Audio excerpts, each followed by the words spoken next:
Hello, everyone. Bonjour, tout le monde. It's an absolute pleasure for us to be here with all of you today. And I first of all want to take a moment to acknowledge that we are gathered here today on the traditional unceded territory of the Mi'kmaq, Maliseet, and the Passamaquoddy peoples. I'm glad that our team is here to see what our region has to offer and to discuss the issues that matter to Canadians. As the Minister responsible for official languages and also the Minister responsible for COA, it is truly, truly important to make sure that we recognize what is happening in our backyard, because there's a lot of amazing things happening in Atlantic Canada.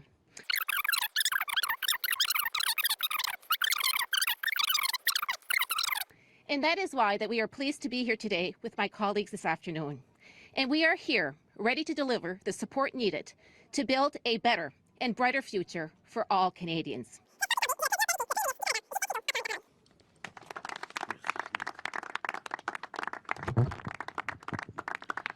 Bonjour tout le monde.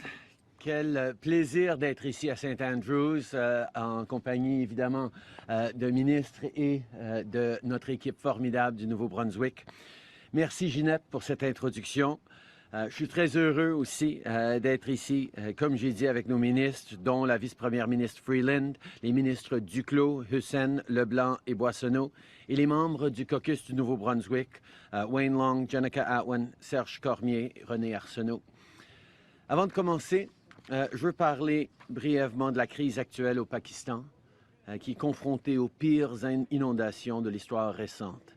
Tens of millions of people continue to be affected by the devastating flooding in Pakistan, and we stand in solidarity with them. We know Canadians want to help, and we're ready to match that help. The federal government will match donations you make to the humanitarian coalition up to $3 million until September 28th. These funds will help provide life-saving services to those in need. We are also allocating an additional $25 million in urgent humanitarian funding and longer-term development assistance to help with recovery and rebuilding. This is, of course, in addition to the over $5 million we've already committed to help the millions of people in Pakistan who are dealing with this horrific climate disaster, and we will continue to look at other ways we can help.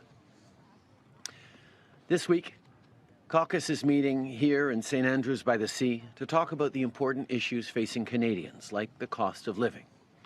On a eu des bonnes discussions à propos de l'économie, des soins de santé, de l'environnement et d'autres enjeux importants qui préoccupent les gens.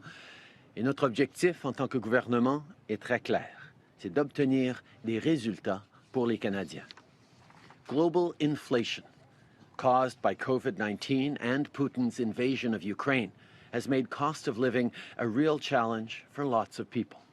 All summer, members of Liberal Caucus have been talking to Canadians, listening to people's worries about their future, about how difficult it is to make ends meet right now. And our government has been hard at work on a plan that will deliver relief to millions of Canadians. We've already delivered on childcare. We've delivered an increasing Canada Child benefit. We continue to step up in a range of ways. But today, we're announcing additional targeted new measures that will support the middle class and people working hard to join it. These will be the very first pieces of legislation that we introduce when the House returns. The first element of our plan is to deliver relief to millions of Canadians by doubling the GST tax credit for 6 months. This will provide hundreds of dollars of support to Canadians, including half of all families and more than half of all seniors in the country. For example, parents with 2 kids could receive up to an extra $467 this fall to help with the cost of living. Second, as promised earlier this year, we're moving forward on dental care. Avec notre plan pour les soins dentaires, les familles avec des enfants de moins de 12 ans pourraient commencer à recevoir des versements directs pour les frais dentaires au cours des 2 prochaines années pour un total allant jusqu'à $1,300 par enfant. This is the first step outlined in the Supply and Confidence Agreement to develop a national dental care program. We aim to have that program started for those under 18, persons with disabilities, and seniors by the end of 2023, with the full program completed by 2025. Thirdly, the federal government will also provide a one-time $500 top-up to the Canada Housing Benefit Program. People who currently receive hundreds of dollars in housing benefits each month through the program we introduced and co-fund with provinces and territories can also apply to receive this additional support. On top of that, this federal top-up would reach hundreds of thousands more low-income renters, with around 1.8 million Canadians eligible for it. This support is in addition to our comprehensive housing plan that you've heard me talk a lot about these past months. Last week, our government announced a historic partnership with First Nations in BC that will create nearly 3,000 homes as a first step on their way to 6,000 homes in the coming years in Vancouver. In the budget, we laid out a plan how we'll help you save for your first home with a tax-free savings account and also crack down on speculation. And earlier this month, we announced funding to rapidly build thousands of affordable units right across the country while we pilot a new rent-to-own program in addition. All of this builds on other actions our government is taking to make life more affordable for everyone. Things like our childcare plan, which is already saving some families hundreds of dollars a month and will continue to have a meaningful impact in families right across the country as we reduce childcare fees by 50% from coast to coast to coast. Or the 10% increase in old age security that seniors over 75 received this past summer.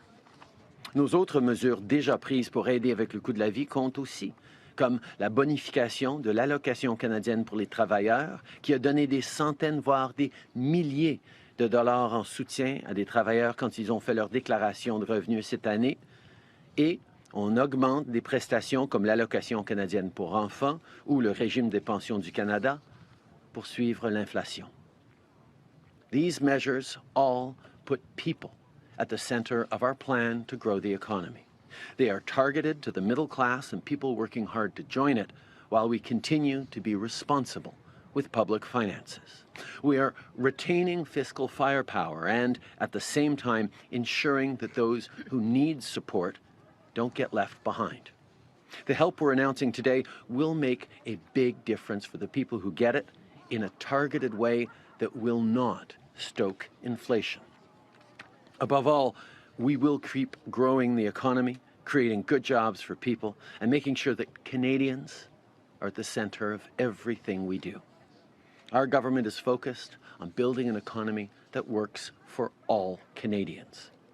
Canada's economy has the fastest growth in the G7, and our unemployment rate remains low. But we'll keep working hard to make sure that everyone is benefiting from those facts and that our economy remains strong. On va continuer d'investir pour vous et votre famille en rendant la vie plus abordable, en luttant contre les changements climatiques et en gardant nos communautés en sécurité. Et on va continuer de livrer des vrais résultats pour les gens et une économie qui comprend tous les Canadiens. As we get ready to head into the new sitting of Parliament, our caucus is energized and focused. We know there's a lot of work to do, and we're making sure that we get it done. Thank you very much. Merci tout le monde.